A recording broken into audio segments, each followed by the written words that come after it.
আজকে লাউ শাক দিয়ে আমি চিংড়ি মাছ রান্না করব। তার জন্য এখন চিংড়ি মাছের খোসা দিয়ে আমি ছাড়িয়ে নিছি। যত একটু হালকা বড় সাইজের চিংড়ি মাছ, খোসা ছাড়াতে আমার বেশিক্ষণ সময় লাগবে না। পরিষ্কার করায় আমার শেষ হয়ে গেছে।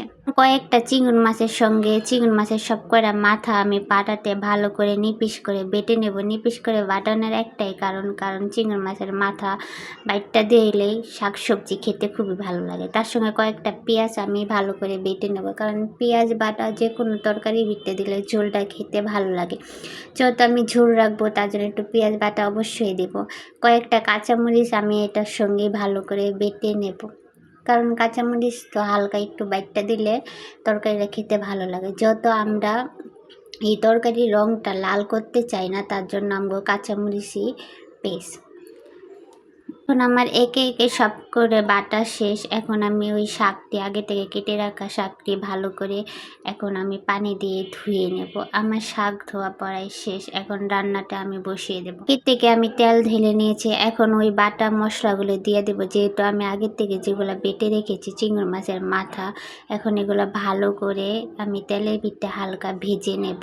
পরে ভাজা শেষ। এখন আমি আমার পছন্দের মতো মশলাগুলো একে একে দেবো, দিয়ে ভালো করে নাড়াচাড়া করে নেব। আপনারা যেগুলো মশলা খান ওগুলাই দিবেন, কিন্তু শাকে যত একটু মশলা কম দিতে হয় সবসময় কম দেওয়ার চেষ্টা করবেন। এমনিতেই খেতে ভালো লাগবে। ওই আগের থেকে যে বেটে রেখেছেন চিংড়ি মাছের মাথাটি, এগুলো দিলে এমনি শাক খেতে ভালো লাগে। ছোটো চিংড়ি মাছ সব থেকে গুঁড়া চিংড়ি মাছ এগুলোতে অনেক খেতে ভালো লাগে।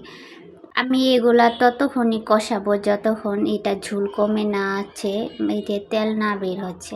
পরে আমার তেল এই মশলা থেকে তেল বের হয়েছে। এখন আমি শাকগুলো দিয়ে দেব। শাকগুলো একে একে দেওয়ার পর এখন ভালো করে কিছুক্ষণের জন্য আমি এটা ঢেকে রাখবো। কিছুক্ষণ পর ঢাকনা উঠিয়ে দেখি শাক কমে গেছে আর একটু ঝাল একটু হালকা ঝোল বেরিয়ে গেছে। আপনাদেরকে বলছি, যারা আমার ভিডিওটা দেখছেন তারা একটা সুন্দর করে একটা কমেন্ট লিখে যাবেন, একটু পারলে শেয়ার করে দেবেন, কারণ আপনারা দেখতেছেন আমি বুঝবো কীভাবে।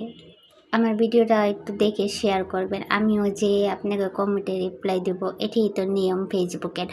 যত আপনাদের কাছে শেখা, একজনের ভিডিও আরেকজন দেখবো, আরেকজনের ভিডিও আরেকজন দেখবো।